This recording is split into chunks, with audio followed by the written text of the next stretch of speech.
Oh my gosh. Hey guys, Scott here. So, let's tell you guys a little story. So how is your day or morning or night, whatever time you're watching this video? How's it going? Our morning here at the Wangers was very eventful. First, let's start off with my wife's car wouldn't start. Last night it got down to, let me check here. It got down to 13 degrees last night in our area. I don't know if it was windy. It also could have been colder with the wind chill. Well, her car wouldn't start, so she comes in and gets me. Luckily, I have off work today. Normally, I'm working. She comes in and gets me. I go out, and with working on cars, I knew exactly what it was right away. The battery wasn't dead, so it's not a bad battery. It's just a very weak battery. It had lights and everything. It tried to turn over a little bit, but it was the battery. So she has AAA. So well, first her dad thought that the battery might never have been replaced since she bought her car, which was a long time ago. What would that be? 8, 9, 10 years ago when she bought it new. So we called AAA and told them to come out and completely replace the battery, put a new battery in, and one with a better, more cold cranking amps, so she doesn't have this problem again. So he came out, did that, he tested everything, the alternator, and everything's good. So battery was in, but don't ever say out loud to yourself or to someone around you that, hey, Christmas, we spend all the money on Christmas and let's finally get back into saving. Well, when you decide you want to get back into saving, things seem to happen. So that was 100 and some XXX amount of money for the new battery. But you know what? It had to be done, so it's fine. Well, we come back inside. Well, okay, I got to backtrack a little bit here, because this is part 2 of the story. That was not all. I mean, that's not a big deal, She didn't have to go to work or anywhere. So, back to the story. When we bought our house, it did not have central air. We had a natural gas installed, natural gas furnace, and a new air unit installed. So, it came with this thermostat. If you guys ever seen videos before, I don't know, maybe I didn't upload it yet, with house projects. So, we know we got a new system installed.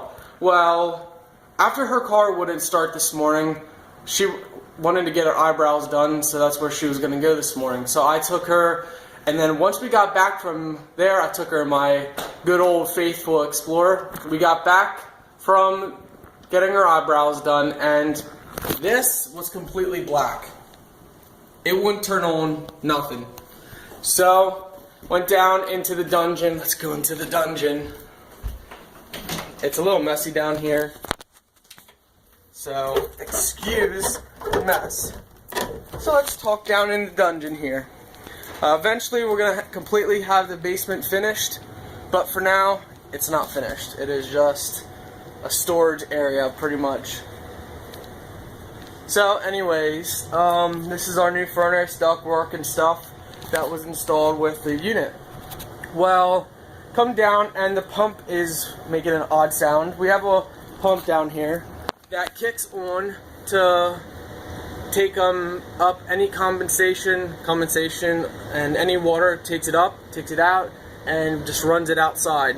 It's not a much amount of water, but when the furnace is running, you get that moisture. So the moisture comes through there, and then here, if you can see, the water gets pumped up and outside.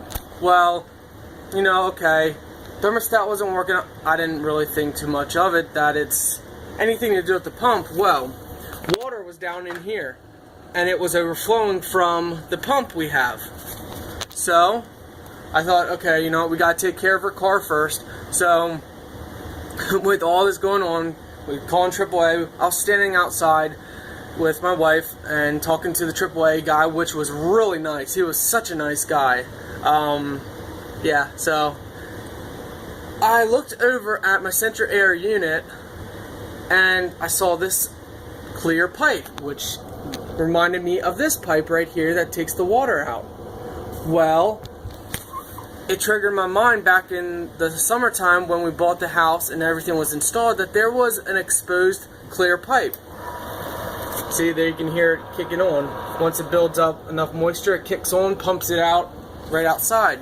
Well, I remember being told that, you know, don't worry about it, that's where the condensation and the moisture and the water goes out from the pump.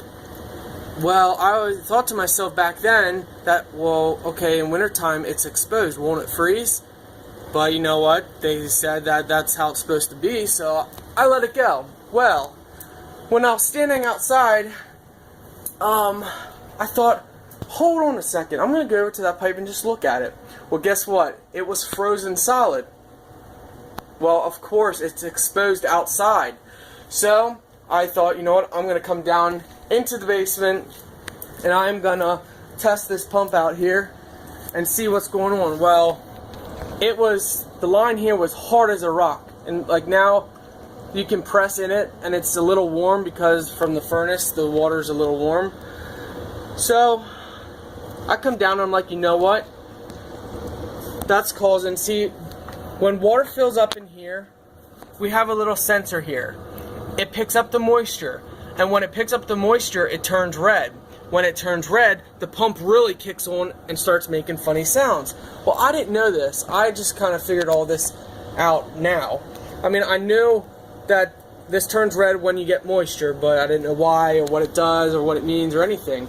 So, because this was not able to pump water outside, you know, that extra condensation from having the furnace on, it was blocked. So this was trying to pump, the pump was trying to pump the water out, but it couldn't. So this was hard as a rock. You couldn't flex this at all because, you know, the pressure was there. So the pressure, instead of pushing it out because it was frozen on the other end, it was pushing water out the sides here, and it was coming down. You know, not like a flood because it's not actual major water. It's just condensation that comes down through and drips down in there and slowly builds up. So I took a carpet cleaner, sucked out all the water in here, cleaned this off, reset this, and there was no moisture in here, just as a test. Well, about 5 minutes after I'd done that, guess what? The thermostat kicked back on upstairs, the digital, it came on like nothing ever happened. Started working, so now we knew what the issue was. So, I went out there and I slowly poured warm water over, and I slowly, you know, it took me about 10 minutes, kept doing that, and got the pipe unfrozen, and then I wrapped it with insulation, hoping, you know, that takes care of it for other nights. Eventually, I want to have a box built that connects to the air unit or for that line or something that keeps it more secure and more warm. But for now, you know, it is what it is. So I got it wrapped with insulation, and that should be good enough. Yeah, it shouldn't freeze, but if it does freeze again, I know what the issue is. But since I did that, there's no pressure in the line, it's pushing the water out perfectly, everything's working perfectly. Do you guys like my shirt? Can you read it? I'm so random. Let me see if I can hold this. Anyway, so that is our eventful day, but you know what? Amidst all of that, I learned some stuff about the system, you know, that I didn't know. Once water gets in the tray, you know, it doesn't actually pump it out of the tray, so, you know, now we know for other future times, but everything's working great now, thank God. I was thinking, you know, gonna have to call out the people who installed it. This is about the only place we haven't redone yet. Everything else in the house we've redone, pretty much. Need to turn the light off here. So, this ends this long vlog, and hope you guys have a great day. Thank you for watching this video, and maybe laughing at my troubles a little bit, or sympathizing with me. But so that was the car ordeal and the furnace ordeal. So take care, guys. Have a great day. Hey guys, so to add to the other video of furnace and the water line freezing. So guys, we had the guys who installed the furnace, Summers and Zims, which I have to say, the guy came out extremely nice and also, you know, very good company to work with. Well, so he ran the PVC pipe straight down into a trap. Never have to worry about freezing again.